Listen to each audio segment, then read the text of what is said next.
सब जो जराए हैं वो ये भी क्लेम कर रहे हैं फैज़ हमीद साहब के हवाले से कि जो फैज़ हमीद थे वो जब रिटायर नहीं हुए थे उस वक्त से ही सियासतदानों के साथ लिंक में थे, और जो उनकी रिटायरमेंट हुई या इस्तीफ़ा हुआ वो भी सियासतदानों के ही साथ मिलकर जो है वो हुआ है। और ये भी कहा जा रहा है कि वो 50 से ज़ायद सियासतदानों के साथ जो है वो राब्ते में थे। और फैज़ हमीद ने जो रिटायरमेंट ली उसके बाद एक नेटवर्क बनाया और उसी नेटवर्क के साथ वो काम किया और उसी नेटवर्क को जो है पकड़ा गया। उसमें ही जो है कुछ हादर सर्विस और कुछ रिटायर्ड ऑफिसर जो थे वो उसमें शामिल थे। तो सर इतना बड़ा नेटवर्क और उसके बाद बानी पीटीआई के साथ लिंक ये सारा मामला कर रहा है, तो क्या आप देख रहे हैं कि बानी पीटीआई का ट्रायल जो है वो फौजी अदालतों में या फौजी तहवील में ट्रायल देख रहे हैं आप? देखिए, एक चीज ध्यान में रखिए कि अगर तो जैसे मैं दोबारा करूंगा, अगर तो फैज हमीद साहब का मामला, ये जितने भी मामलात हैं जो उनके ड्यूरिंग सर्विस उन्होंने ऑफिशियल सीक्रेट एक्ट की वायलेशन की है, सियासी सरगर्मियों में वो मुलव्विस रहे हैं, इसके अंदर अभी मैं अगर आपको ये कहूं कि नवंबर 2022, मई 2022 और 9 मई 2023 ये कुछ ऐसे माह हैं और इनकी ऐसी कुछ वाकयात हैं जिनके अंदर फैज हमीद साहब का डायरेक्ट लिंक बताया जाता है। मैं जिम्मेदारी से कह सकता हूं कि मुझे चंद मेरे सोर्सेज से ये बात कंफर्म हो रही है, लेकिन मैं दोबारा कहूंगा कि उसका एविडेंस मेरे सामने नहीं है कि फैज हमीद साहब को बहुत कुछ बताया भी गया और फैज हमीद साहब बहुत सारी बातें कंसीड भी कर चुके हैं। फैज हमीद साहब ये मानते हैं कि उनका इमरान खान साहब से एक डायरेक्ट या इनडायरेक्ट कांटेक्ट था। फैज हमीद साहब मानते हैं कि उन्होंने आज की फौजी क़यादत के हवाले से फौज के अंदर वो अपनी रिटायरमेंट के बाद, खास तौर पर जब वो आर्मी चीफ ना बन सके, तो अपनी रिटायरमेंट के बाद जो हरकतें उन्होंने की और जो बातें उन्होंने की, उसकी वजह से उनको पहले कई दफा वार्न भी किया गया था। और एसेंशियली उनमें जो मोटी बात है वो मैं आपको बताता हूँ। कुछ बातें ऐसी हैं जो कि मैं नहीं बता सकता, लेकिन उनमें एक बात ऐसी थी कि जनरल फैज हमीद साहब अपनी रिटायरमेंट के बाद जगह जगह ये कहते नजर आए कि जो आज की फौजी क़यादत है जी, ये तो इनके साथ तो कोई भी नहीं, ये तो अकेले खड़े हैं, कोई इनके साथ नहीं है। ये बार बार वो ये कहते रहे और बार बार वो इस तरह की हरकतें करते रहे। ये वो चीजें हैं जो वो इमरान खान साहब के मानना ये है कि ये वो तमाम चीजें इमरान खान साहब के बेहेस्ट पर कर रहे थे। और जो 9 मई 2023 था वो एक म्यूटनी और इंटरनल कू की एफर्ट थी जिसमें फैज हमीद साहब और इमरान खान साहब हैंड इन ग्लव थे। ये क्लेम है और यही मुद्दा है जिसके गिर्द हर चीज घूम रही है। नवंबर 2022 के वाकयात भी इसी के गिर्द घूम रहे हैं जब उन्होंने इमरान खान साहब के साथ मिलकर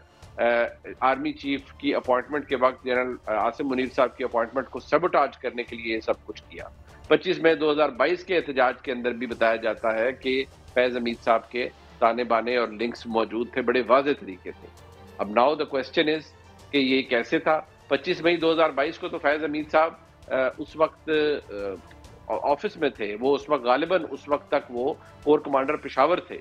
और बाद में फिर उन्हें कोर कमांडर भावलपुर तैनात किया गया। तो ये तमाम बातें हुई, तमाम मामलात चले, लिहाजा ये चीज हमें एक मुझे मुनीब भाई बताइए, अगर ये कन्विक्ट हो जाते हैं तो जाहिर है उनके पास राइट टू अपील तो है,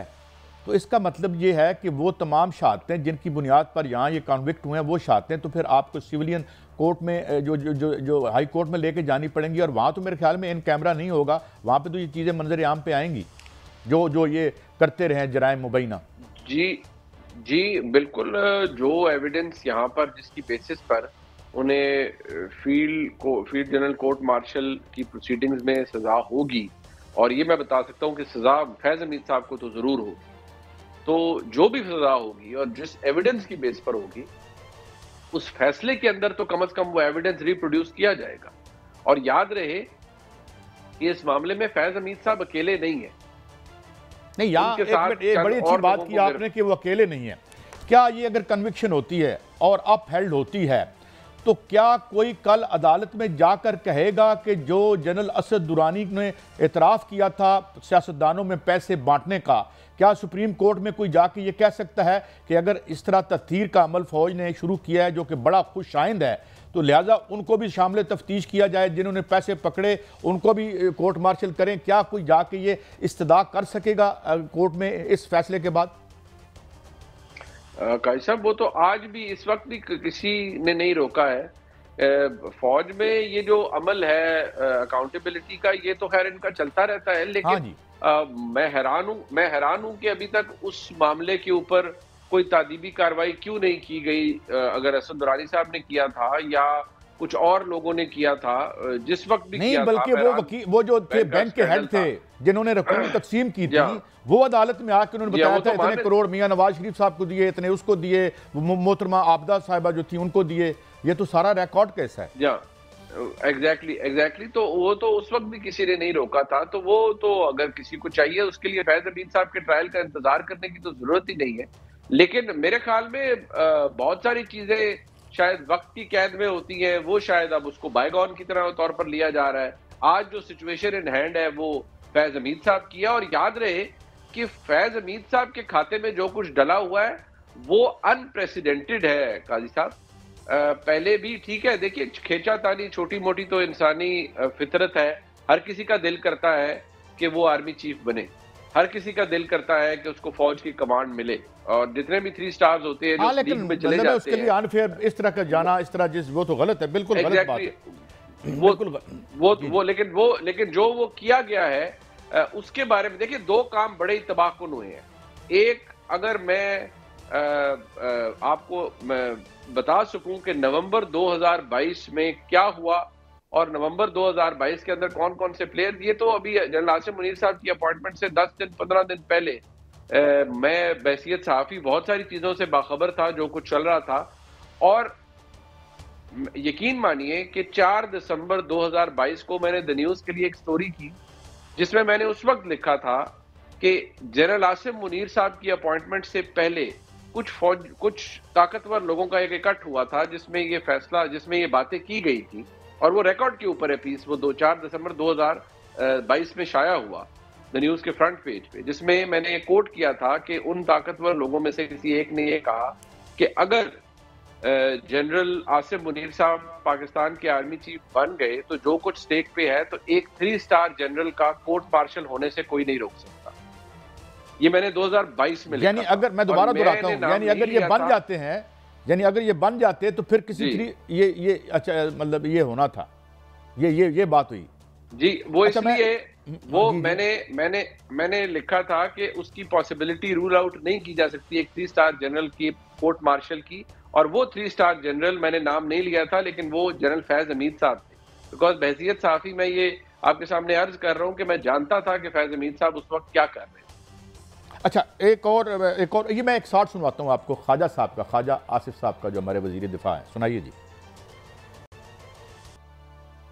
अच्छा, अब ये बाजवा साहब की तरह, हालांकि बाजवा साहब इनके अपने मुताबिक इनके मोशनों में हैं, जो जब इनकी जो सीट कहते थे खतरे में है, और फिर किस तरह उन्होंने फ़ोन किया, दैट इज खुद इनका है। तो डू यू सी ये दायरा और वसी होगा? कम अज़ कम अगर असद दुरानी साहब तक नहीं जाता तो पिछले टेन्योर के कुछ लोग भी नेट में आ सकते हैं, जिस तरह ख्वाजा साहब इशारा कर रहे हैं। देखिए, मैं जनरल बाजवा साहब के हवाले से तो ये कहूंगा कि इस बात का एतराफ़ तो शायद वो खुद भी करते हैं कि वो इश्क इमरान में मुब्तला थे, और उस वक्त की सारी एस्टेब्लिशमेंट भी उसमें मुब्तला थी, और ये भी कि बाजवा साहब नहीं चाहते थे, लेकिन पसंद नापसंद की हद तक शायद, कि वो नहीं चाहते थे कि जनरल आसिम मुनीर साहब पाकिस्तान के आर्मी चीफ बने। लेकिन बाजवा साहब के हवाले से कोई ऐसी इंट्रीग या साजिश सामने नहीं है, या कम से कम फौज के अंदर उसके ऊपर कोई बात नहीं हो रही, कोई इन्वेस्टिगेशन नहीं हो रही। He is a free man. लेकिन सर, साबिक चीफ जस्टिस साकिब निसार के हवाले से तो बातें जो है वो हो रही हैं, और बुशरा बीबी के हवाले से भी हो रही हैं कि साकिब निसार जो है वो भी इस नरगे में आ सकते हैं, क्योंकि उनका भी उनके साथ गठजोड़ था, और बहुत से ऐसे मामला सामने भी आए थे, और रिकॉर्ड भी खत्म कर दिया गया था। ये भी चीज है, हो सकता है, और बुशरा बीबी के हवाले से कहा जा रहा है, तो क्या ये भी मुस्तकबिल में आपको देखिए, जहां तक बात ये जी, जहां तक बात साकिब निसार साहब की है, तो साकिब निसार साहब तो उस पूरी टीम का हिस्सा थे, और फैज हमीद साहब उनको मैनेज करते थे। फैज हमीद साहब के कहने पे वो फैसले करते थे। जब डीजीसी थे फैज हमीद साहब, तो ये जो पैनमा और सारा कुछ और ये सब कुछ क्या करना, वो तो फैज हमीद साहब ही कर रहे थे एसेंशियली सब कुछ, और बाजवा साहब की सरपरस्ती में कर रहे थे। इमरान खान साहब को इक़्तिदार में लाया बड़े एक तरीके के साथ, लेकिन बिल्कुल साकिब निसार साहब उसके अंदर मौजूद थे। लेकिन 9 मई या उस तरह के वाकयात से साकिब निसार साहब का मुझे नहीं लगता कोई दूर दूर तक कोई ताल्लुक होगा। हाँ, जो इमरान खान साहब की अहलियां हैं उनके मुतालिक अगर कोई एविडेंस है जो कि मेरे नॉलेज में नहीं है, अगर होगा तो जाहिर बात है फिर सवाल उस पर भी आएगा कि ये मैं आपको जरूर बता सकता हूं कि इमरान खान फारूक साहब, it is always a great pleasure you, I am had to stop you. हमें बहुत सी खबरें आप देके जाते हैं।